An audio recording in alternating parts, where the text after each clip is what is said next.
Well, today we are going to talk about stuck situations, particularly negative ones, and what you can do about them. So if you were getting $1 million a week, that might be a stuck situation that you would be willing to endure, right? So we're not talking about positive events. Every day you've got a 5-year-old who comes up and hugs you and says, "I love you." That's a stuck situation for a season of a child's life, and it's nice when it's there. But what we're going to talk about today is instead the stuck situations where, try as you might, you would like to change something, and you haven't been able to accomplish it yet. It's maybe just a little hindrance, a pebble in your shoe, something that is just maybe not even irritating. It's just hampering you slightly. Or in some cases, it's a massive, emotionally draining, horrible experience. What can we do about stuck situations in our lives? And a stuck situation, by definition, is something that's been ongoing, right? So we've got out in our parking lot, we've got a street light that blinks on and off. If it's on, it won't stay on. If it's on, it's going to go off within a minute. And if it's off, it's going to come back on within a minute. So being on or off is not stuck for that street light. What is stuck for that street light is not providing good quality light. That's intermittent. When we're praying about stuck situations, what I want to be addressing today are the things that never change. So if you have a cold today, you're going to be over it next week. We don't really have to worry about it. It's too bad it's uncomfortable. But it's going to end. But there are other things that don't end in spite of our best efforts. So Jesus, when he was in one situation that his disciples couldn't do anything about, said that what would make a difference was faith and fasting and prayer. And what we're going to look at today is this one situation in Jesus and the disciples' life, and then we'll take some time to ponder whether faith and fasting and prayer might help some of the other stuck situations around the world. So we're going to start in Matthew 17. If you've got a Bible, you can turn there. We're going to take a look at a story in progress. The gospel narratives tell the story of Jesus walking around doing things, and like your life, everything Jesus was doing was constantly being interrupted. So in the middle of some of the highest highs come some lows. And maybe that's like your life, that there are times when things are going really, really well, and there's still an undercurrent. There's times when things are going dreadfully, and there's still hope, and there's still joy, and there's still peace. So Jesus had just had an amazing experience on the top of a mountain. Off the charts wonderful. And as he's walking down the mountain, we get to this verse. He finds a dad, and the dad says, "Lord, have mercy on my son, for he's an epileptic and he suffers terribly." So the dad has made a diagnosis, and we'll discover in just a minute that the dad's diagnosis is wrong. And one of the things that keeps things stuck is that often we diagnose them incorrectly. We don't understand the source of the problem, so we don't correctly do something that brings a solution. But the dad does know that he needs to come first to Jesus' disciples and then to Jesus. So he is operating well in terms of bringing his son to the right people. He says, "Lord, have mercy on my son, for he's an epileptic and suffers terribly. He often falls into the fire and often into water." So this boy, when he has a seizure, it's often at a very inopportune place.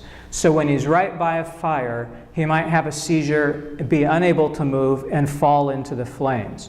So not only does he have this condition that causes people around him to not know exactly how to react, but the condition is causing him to be permanently disfigured in many cases. He's falling into the fire, he's falling into water, he's in potential of drowning, unable to move. And so it's not just the epilepsy and the seizures that's a problem. It's that this boy is having his life severely impacted by the outcome of what happens during the seizure. The dad says, I brought my son, I brought him to your disciples, but they could not cure him. Now, Jesus' disciples were given the ability to cure diseases, to cast out demons, and to raise the dead. And they had already had practice curing diseases and casting out demons. They'd already gone out and been able to be successful. So they couldn't do anything in this case. There are times when we know what to do, we try it, and it doesn't work.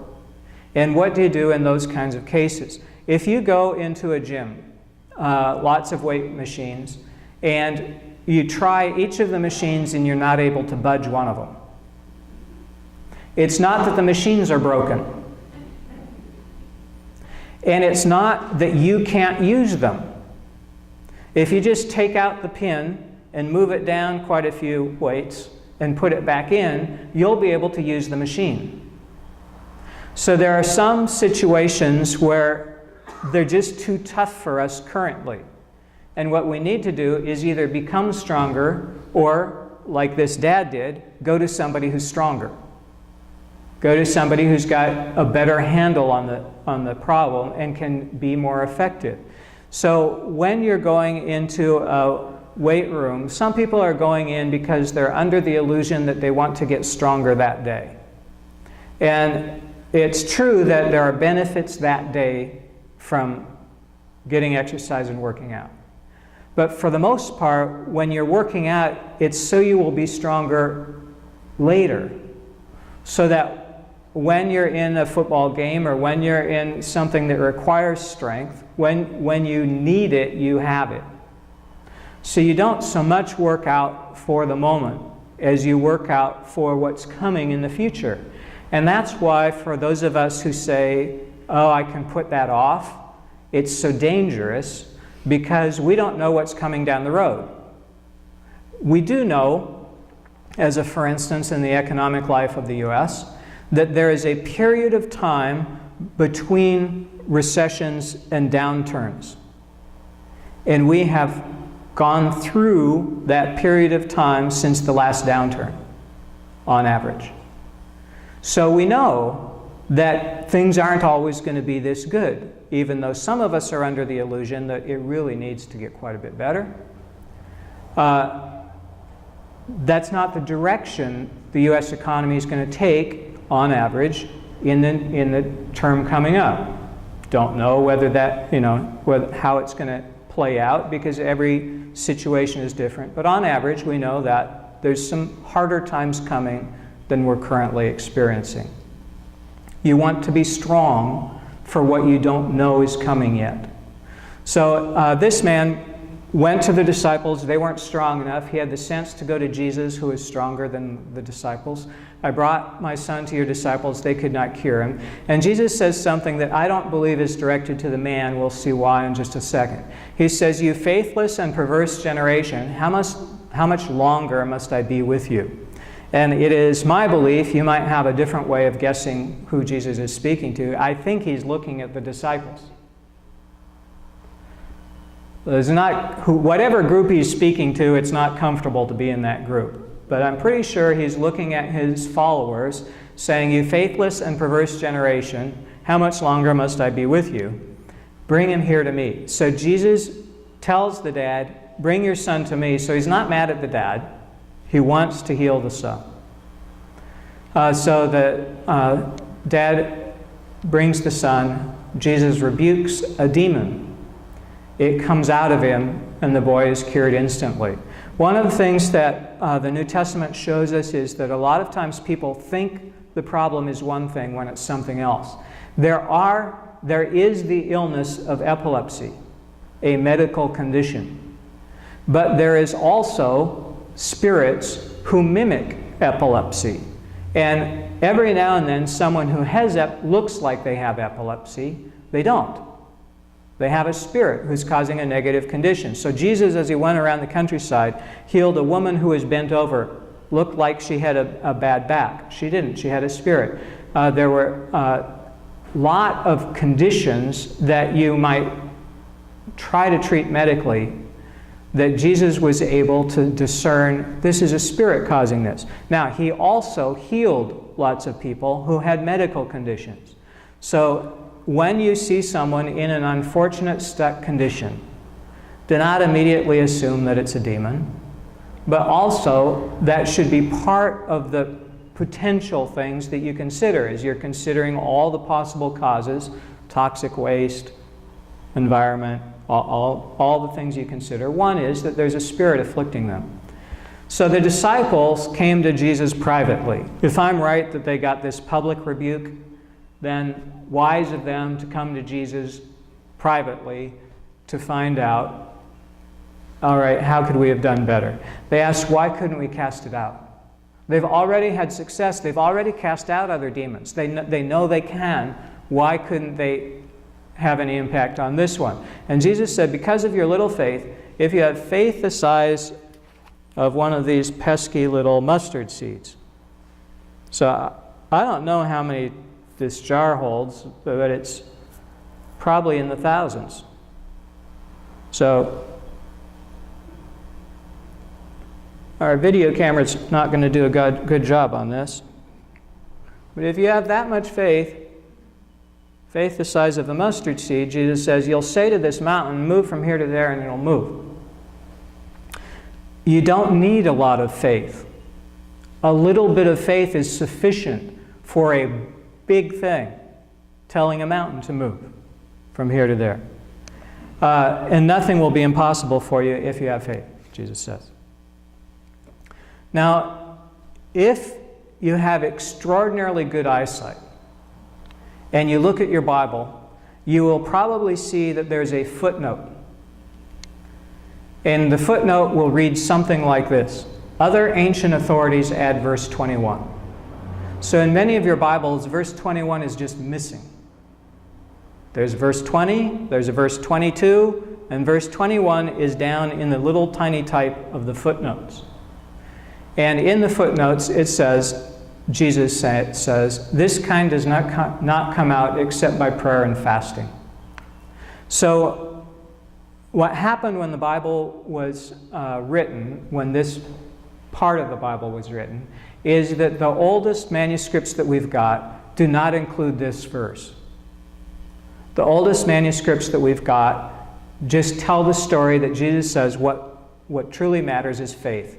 You need just a little bit, and you'll be able to accomplish amazing things. You'll be able to tell a mountain to move.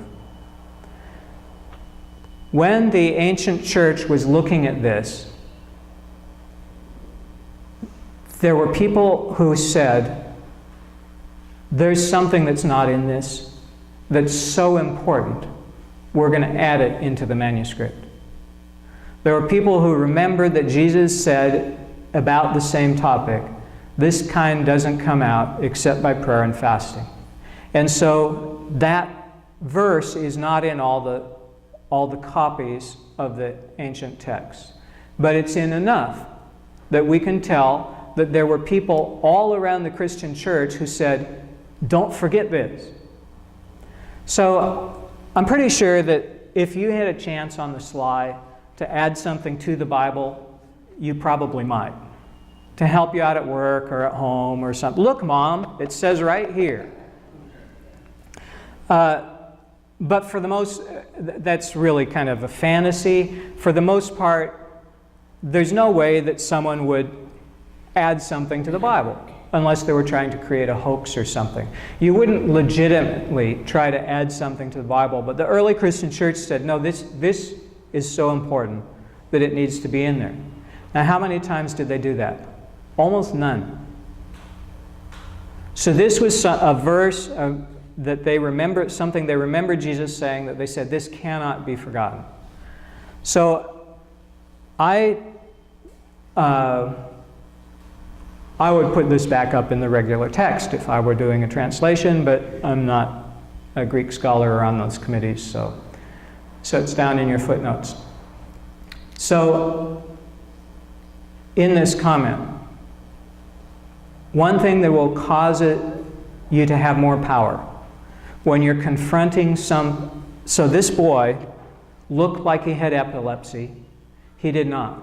He had a spirit that was trying to kill him or maim him, and every chance this spirit got, he caused the boy to seize up and to fall into a fire, to seize up and to fall into water and maybe drown, to seize up when he was in dangerous situations.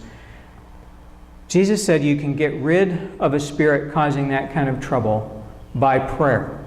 Now you notice in the story, Jesus didn't say to the dad, "Oh, I know what'll help here. Would you come back in a week because I have to pray and fast?" No, he'd already been to the gym. He'd already been doing his praying and fasting so that when the time came that he needed them, he was well equipped. He was strong enough. So the prayer that you do, if you confront a major, horrible obstacle, it's good to pray. But it's better if you've been praying before then. So when you get to a major, horrible obstacle, you can just speak with authority and tell it what to do and get the mountain to move. The praying that Jesus was talking about was not on the spot, although that's also good.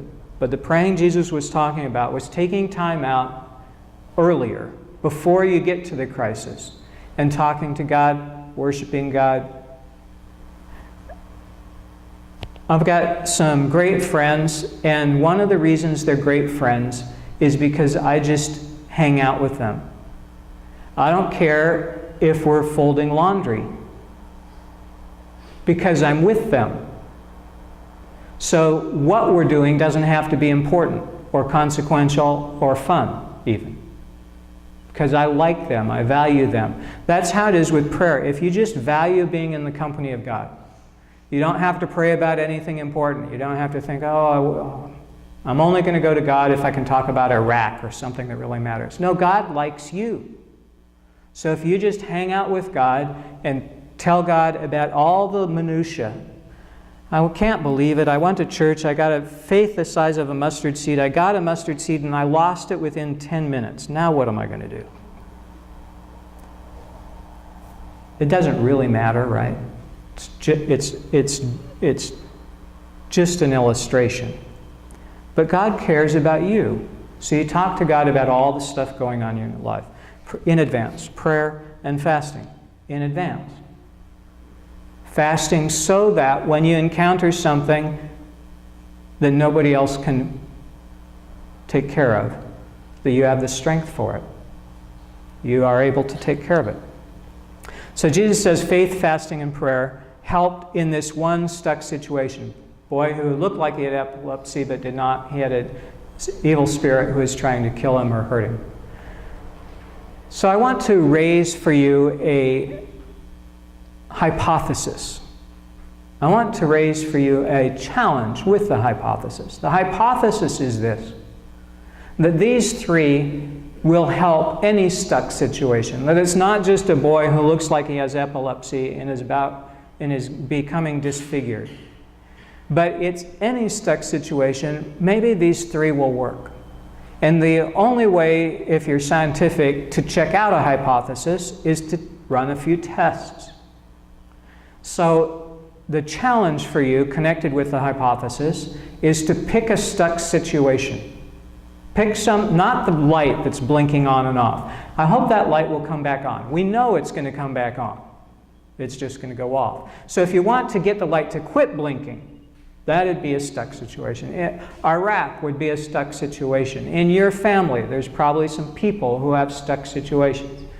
Pick one, something that is not intermittent, something that if it changes, you'll know, wow, something different happened. Pick one of those. Try asking God for faith to move the mountain in there. Try fasting and try prayer and see if you can get the stuck situation to change. A couple things will happen. One is maybe nothing happens, in which case you haven't lost anything by the effort. It was stuck before, it's still stuck now. You went to the gym, you found out that you still have to lower the pin a few more notches down, and you aren't quite strong enough yet for that thing. But I think what you'll find is if you pick 3 or 4 or 5 stuck situations, and I encourage you to pick ones that are in your family up to national. I think you'll find if you pick 3 or 4 or 5 that you'll see some movement in things that we're not changing. Things where you have really no right to expect any change, except that God's mercy flows through you. Jesus said, whenever you fast, don't look dismal like the hypocrites. There's some people who, when they fast, they want attention for it. If they're going to be that miserable, they want other people to know it. And Jesus said, don't do that. They disfigure their faces to show people that they're fasting, and they've received their reward. If what you're doing is for show, all you're going to get is applause. And if that's what motivates your life, you can get applause from others. But that's all you'll get. Jesus says it's far better to do things secretly. And in the passage about this, he wasn't only talking about fasting. He's talking about all kinds of things that we do to get closer to God. And in every one, he used this illustration. Don't do it for show, but do it privately so that God can reward you. So when you're fasting, you don't have to make a show of it. If you do, and others say, oh, that's really cool that you're fasting, that was your reward. If you've ever tried fasting, I don't want a reward that small. It's not, at least for me, it's not particularly fun. And if all I'm going to get is somebody saying, oh, attaboy, stop that.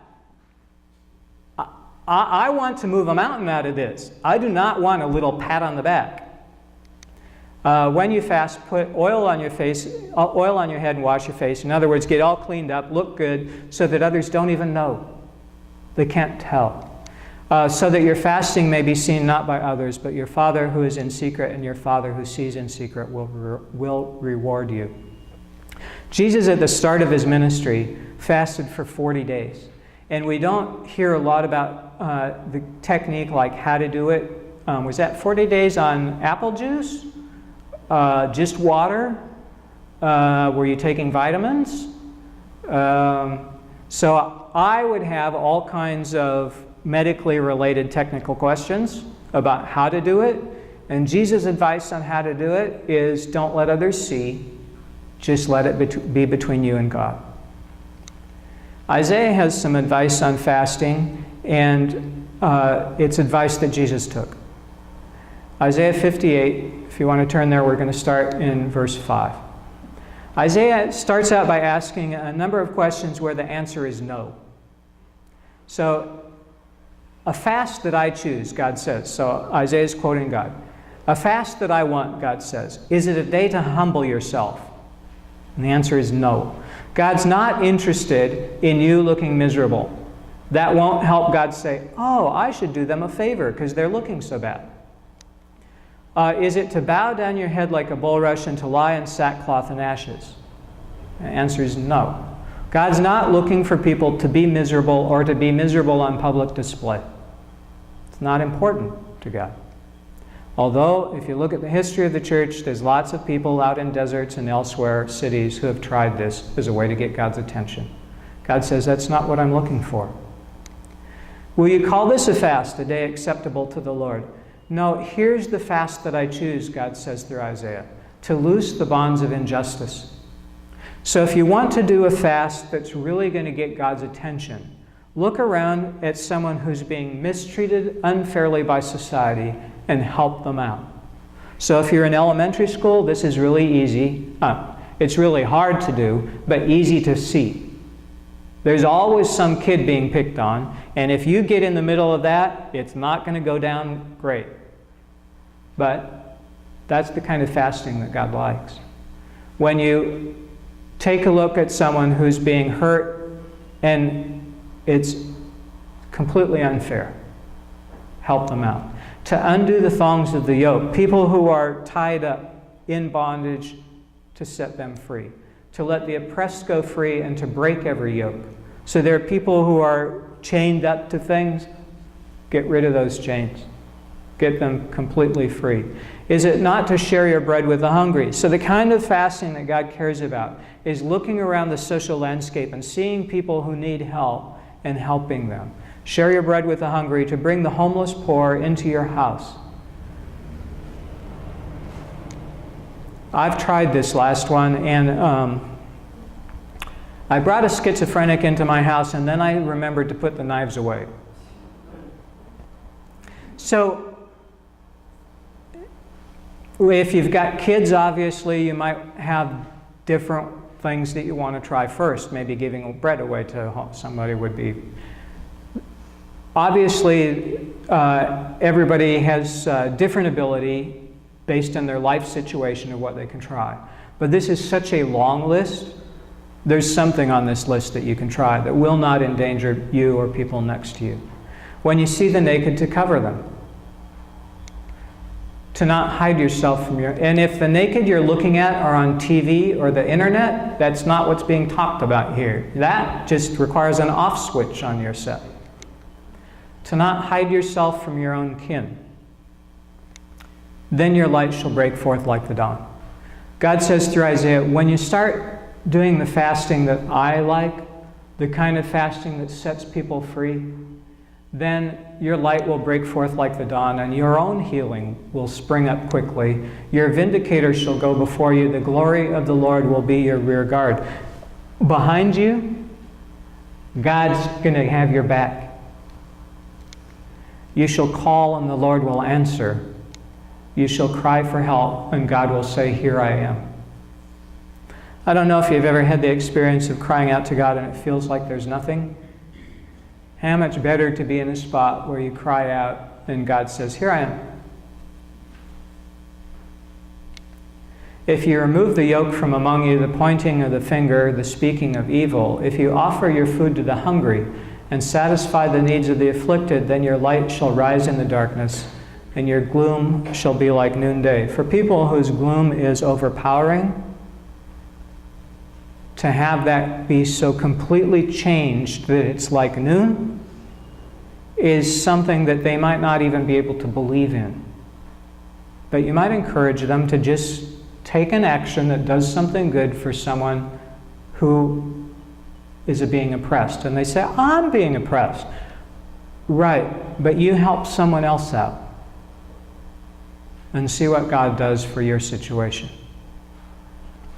I know the reverse of this. We had some wildfires several years ago where at 3 in the afternoon in the summer, all the shopkeepers all down La Jolla Boulevard were standing out in front of their stores with their mouths open.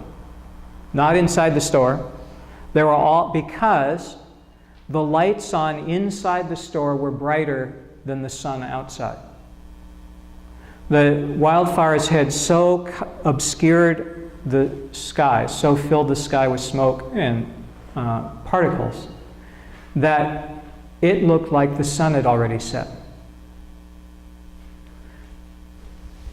The opposite of that will happen when you fast the way that God cares about. All of that darkness gets moved away.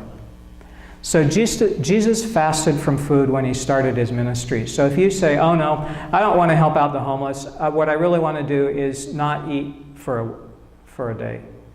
Jesus did that kind of fasting. It's okay to do a food fast.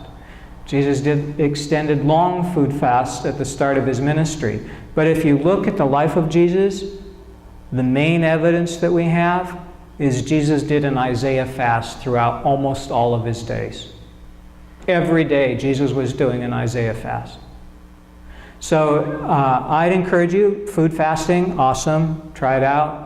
But also try an Isaiah fast and see if you can't get some stuck situations to change. They can be stuck situations in your life, but if you try some stuck situations in your life, I would encourage you to get together with somebody else who's heard this message and trade. Sometimes you're just too close, and You're just too close. But the person next to you, who's not all caught up in the drama, might be able to change it quickly, just like you can do for them. So if you're not able to have impact on a stuck situation in your family, find somebody you trust, ask them to swap prayer requests. Faith, fasting, and prayers help stuck situations, at least a boy with a demon. I encourage you to try it for other things. Let's take a moment for prayer.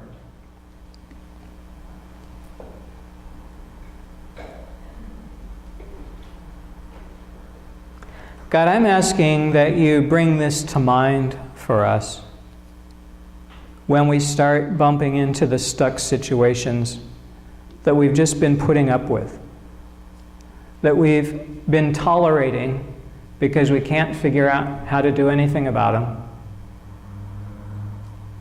It's always like that, or at least it's like that now, and we haven't been able to do anything about it. I ask that you remind us of this so that we can ask you for faith to move mountains, so we can begin fasting and praying in advance of needing the strength. Thank you for your mercy. We praise you. Amen.